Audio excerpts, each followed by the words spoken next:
Okay, so your first step should be drawing the triangle. Good job to some of you that did that without me, because that's definitely something that you can do, okay?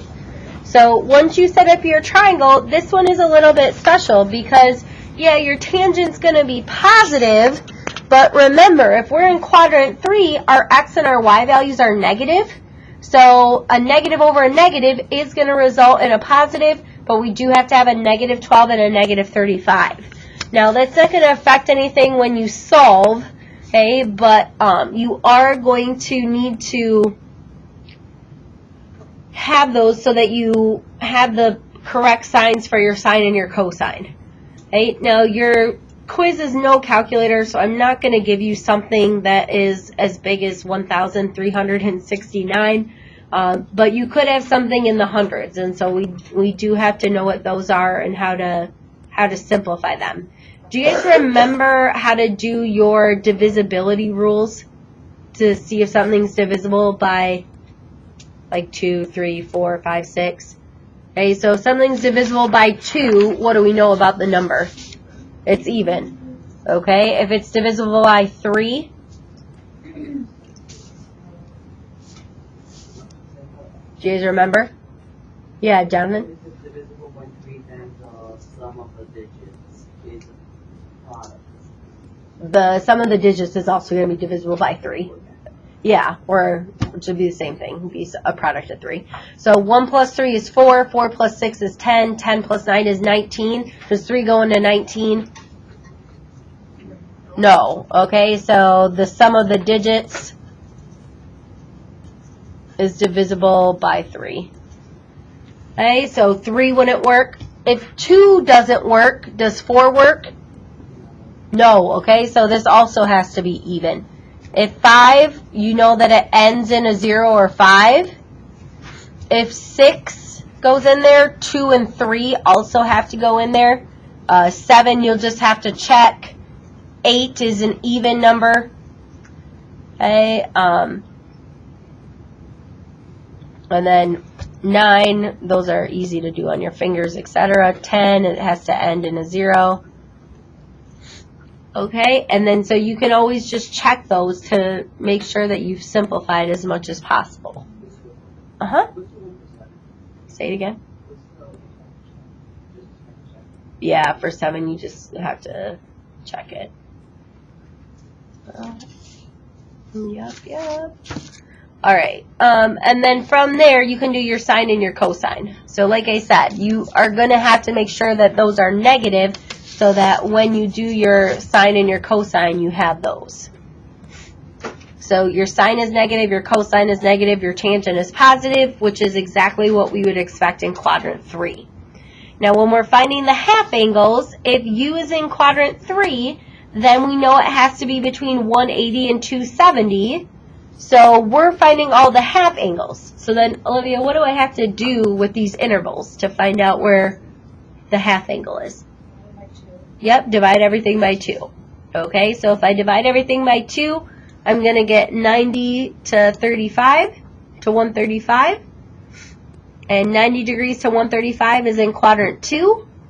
So that means the half angle is in quadrant 2. Okay, and we'll find sine first. In quadrant 2, the sine is positive. And then I'm just going to show you the start of that, and then I'm going to have you finish them. Okay, so let's see how we simplified. So just like yesterday, what you want to try to do is on the top, you want to make that one term. So really I'm adding these together minus a negative. You're going to be adding them. And then because this is 1, I'm going to make it 37 over 37. So when I add 37 and 35, think 35 plus 35 is 70. So if there's an extra 2, it's 72.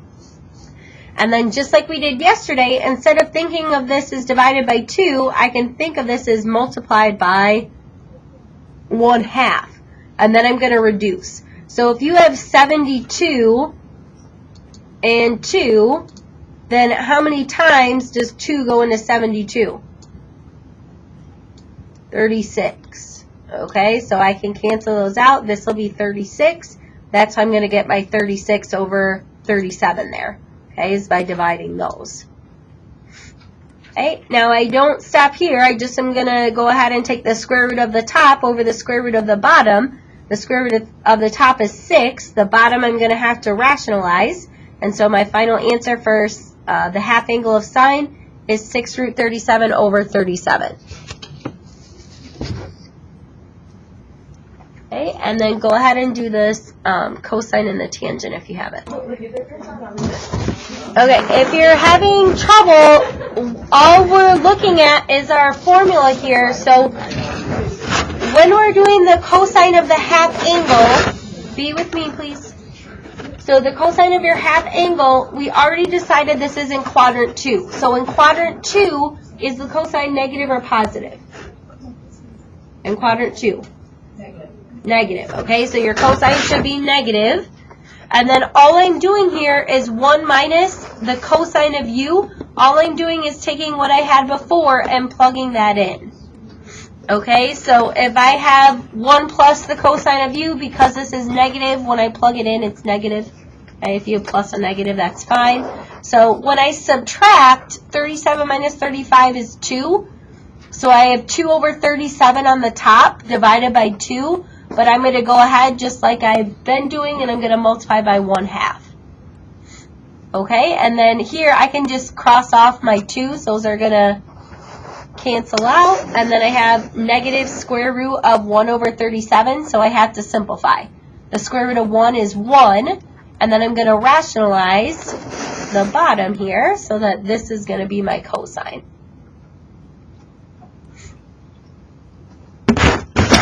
And then for your tangent, you can do this either way. I recommend just taking the sine and the cosine and dividing to make that really short. You can take the sine and then multiply by the reciprocal of the cosine. The 37s will cancel out. The square root of 37 will cancel out. You'll have 6 on the top, negative 1 on the bottom, and then your tangent will be negative 6. Okay, you could also use your formula. You've actually already done the top portion, so 72 over 37 multiplied by the reciprocal of 37 over 12. 37s cancel out. Negative 72 divided by 12 will be negative 6.